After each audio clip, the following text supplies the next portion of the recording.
Sometimes I wonder what I'm even looking for when I go hunting for a new anime to watch. I could be working or focusing on something productive, but whenever I get sidetracked or want to procrastinate, I instinctively check if there's any anime or show worth watching. Of course, there must be some shows out there I haven't seen, undiscovered ones, hidden gems, as they're dubbed. That's part of why I keep searching. Anime has always been a go to medium for me for over a decade since I was a kid. Lately, trying to find something engaging has felt weirdly difficult. I'll browse through endless recommendation lists, flip through pages on Mal, revisit my own backlog, and still nothing clicks. Even the hyped up seasonal shows, the so called NBTs, next big things, feel stale. It's not that I'm depressed, at least I don't think I am. I'm not particularly sad. Anyone can feel down when they dwell on their problems. I think I'm alright. So, well, then why does everything feel so dull? The last thing I actually enjoyed was digging through my backlog and stumbling upon Armitage the Third.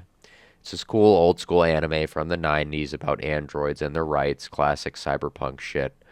I watched it alone, but I had a friend over when I was watching it at the time. He just fell asleep the moment it started. It was just me and this oddly satisfying series of OVAs that ended on a high note.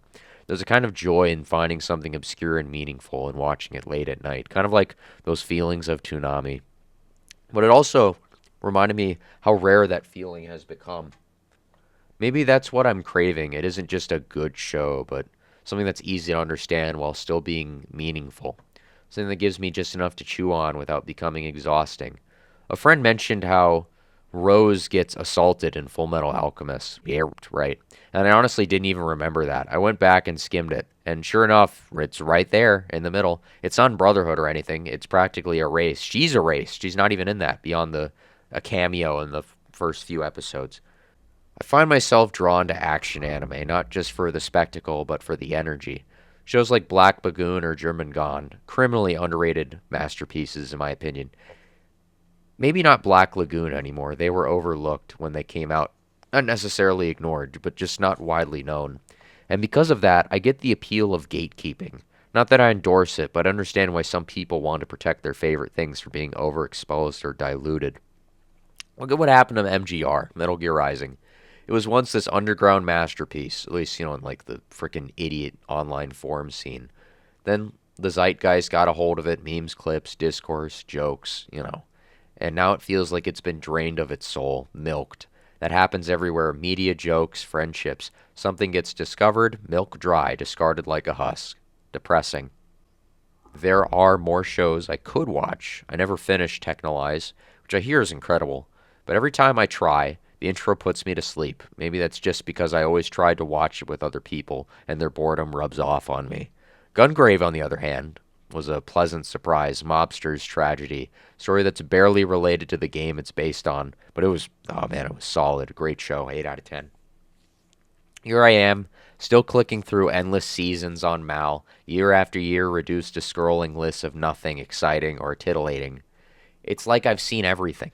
Maybe this is how parents feel when they're Maybe this is how parents feel when they watch their kids marvel at cartoons, watching a square block fit in a square hole and reacting like it's Einstein discovering relativity. There's wonder, but it's not yours anymore. I don't think I've ever been a big fan of shonen. Even as a kid, I remember vetting shows just by whether they had guns or a certain aesthetic before I gave them a chance. That superficial barrier is still there. I want something gritty, something cool, but at the same time, I know how hollow that can feel.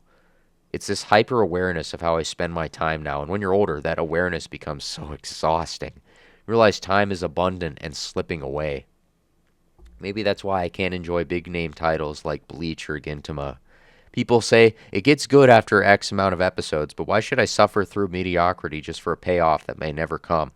I know I sound like a hipster when I say that, and maybe throughout this entire script or reading, whatever. But it's not about being contrarian to me, it's about trying to find something that feels authentic and genuine.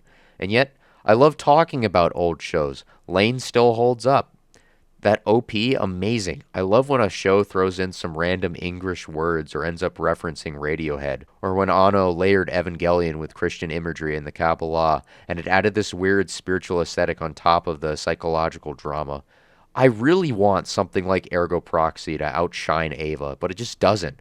Not because it isn't as good, but because culture aged out of it.